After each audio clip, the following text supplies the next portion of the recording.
Star Power, Chapter 17. Something told her it wasn't going to be hard to figure out why Maya and Rory were acting the way they were, but it was going to be interesting, Charlie thought. Rory's lazy tongue that made her slur and Maya's fit of unreasonable laughter had alerted her to trouble and told her something was out of the ordinary. Predicaments she herself would avoid at all costs. She was here to fix a problem, not become part and parcel to one. She washed her hands, fixed her hair, straightened her clothes, then made her way out of the squatter's room. Liam was just across the pub chatting with someone, and she waved her arms to get his attention while she walked over to him. "Excuse us," Charlie said to whomever. "We have a slight show emergency," she added as an afterthought, not wanting them to think she was rude. "What happened to your face, love?" he asked, touching her softly by her ear, then turning her cheek so he could inspect her. Charlie put her hand where his had been and felt a slight sting. She hadn't noticed the scratch in the bathroom and hoped it wasn't as bad as it felt. She shrugged. "Listen, we have to go over there," she said, pointing to the room where Maya and Rory were. "Cool. What's in there?" "Trouble and solutions, hopefully," she said, then began to walk. Liam stopped her. "What do you mean?" "My answers about Maya, that's what's in there. I just know it. I just ran into her and Rory was slurry and Maya was giddy. It was weird," she explained. "Whoa, whoa. Rory? You didn't say anything about Rory just a second ago." "That changes things," he added. "So that's where the scratch came from. I knew you were hiding something. You not seeming to care about being scratched was a dead giveaway." He looked her in the eyes. "Did you lay a hand on Rory, Charlie?" Charlie shook her head adamantly.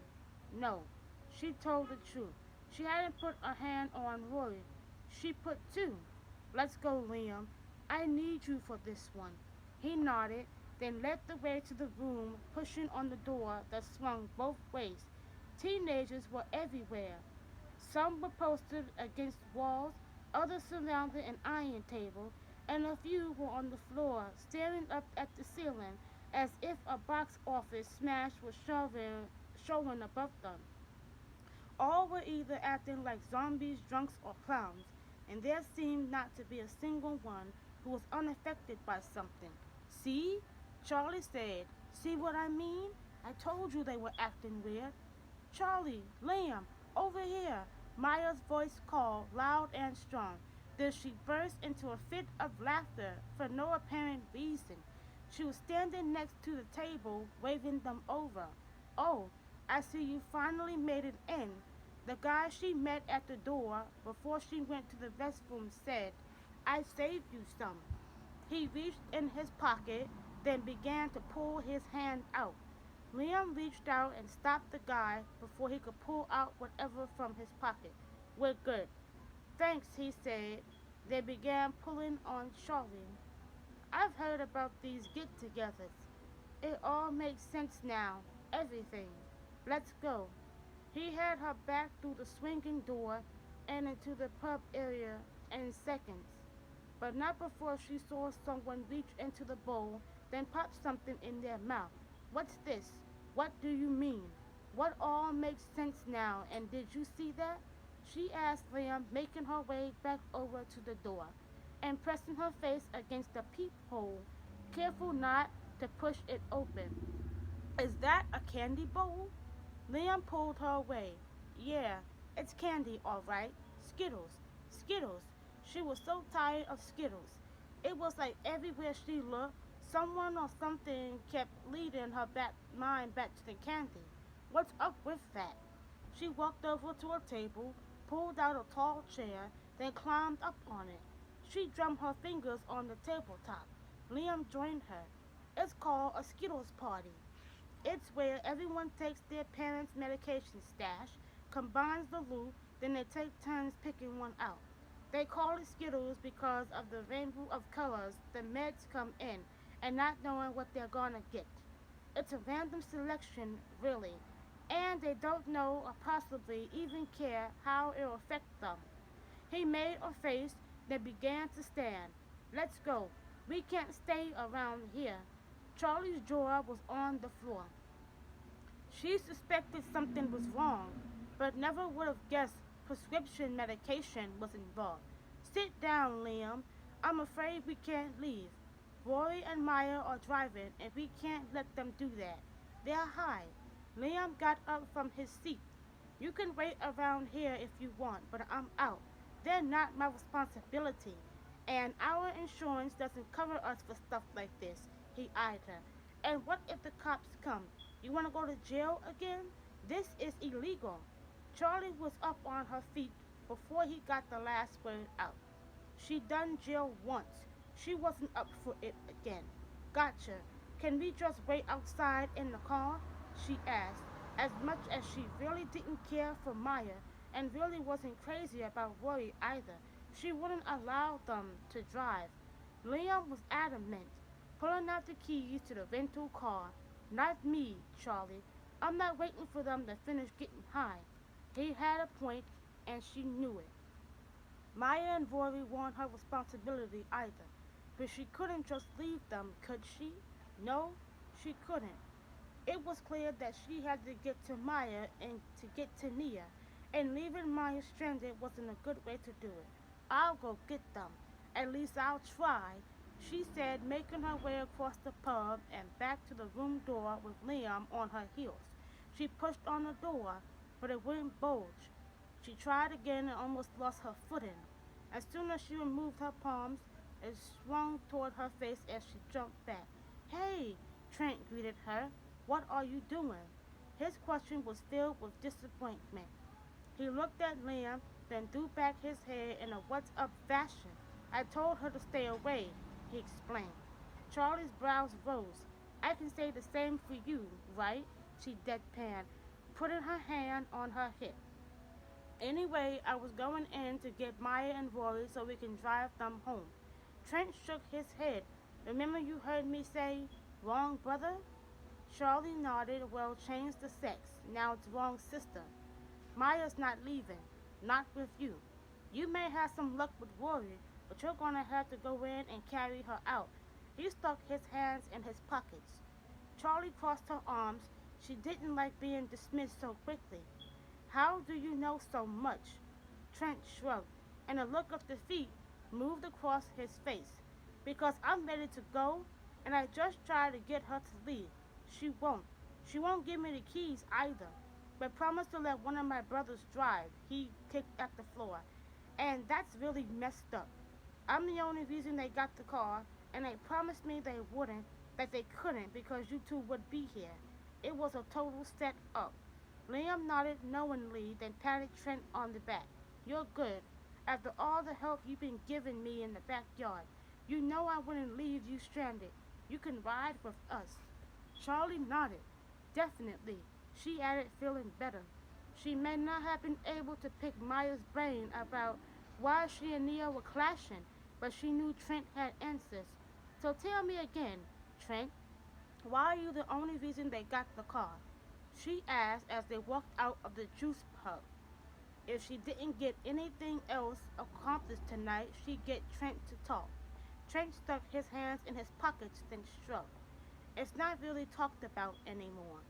It was a long time ago. No biggie, he said, following them out of the side gate to the car. Charlie shot Liam a look, and he raised his brows and frowned. Then he winked as if saying, Get him, Charlie. Well, if you say so, she replied, making her way to the car. She walked quickly, making the gravel roll under her feet and dust form in the air. She looked down. Pigpen, she said, laughing. Liam and Trent threw her an odd glance. Huh?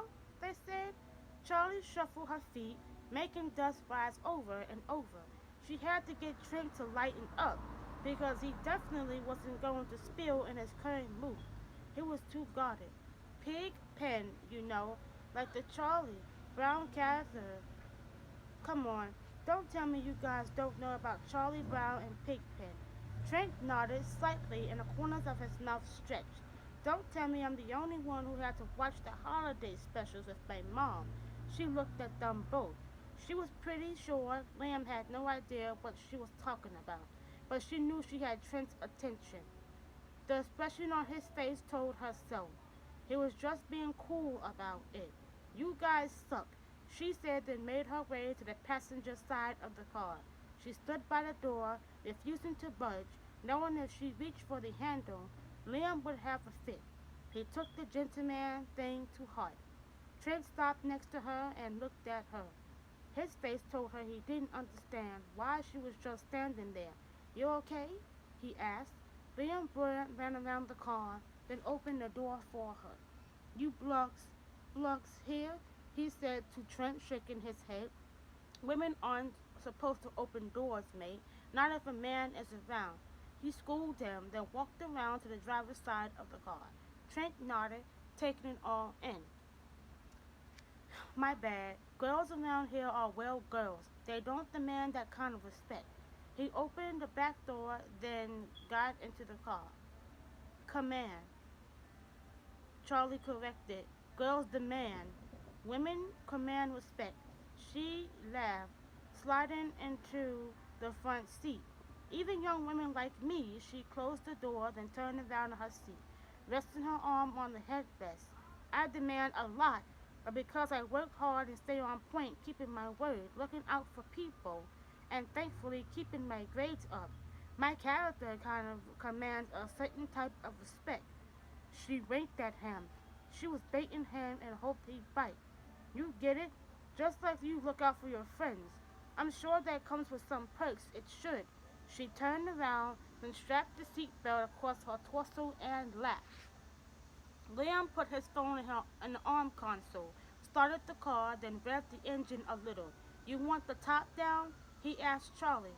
Charlie shook her head, then pointed to Liam's foot, then waved her hand, telling him to lay off the engine. She needed quiet. No, I would love it, but I don't need any distractions. I can't zone out looking at the scenery, she said after he stopped pressing on the accelerator. I had to work out how to pull this off. I'm running behind, she said as loud as she could till Trent could hear. She widened her eyes, looking intently at Liam, then said under her breath, Star power, remember? Liam nodded and grinned. Now you got it. He pulled off, well, cash and some of your perks. As much as you help other people, it shouldn't be a problem.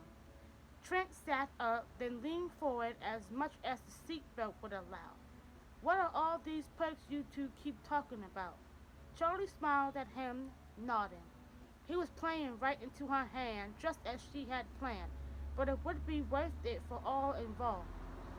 No matter what, she promised herself she was ready to bargain. He wanted to help Liam with the set, so that meant he'd be even more willing to help her with her portion of the show. No, he wasn't one of the extra hands who offered their services for a little publicity. She looked back at him and just stared, knowing the silence would just turn up his curiosity. Plus, she needed to size him up. If she got her way, she had to make him over too, so he'd be camera ready, and that meant making him a heart throb. Without glance, his being an easy fix was apparent.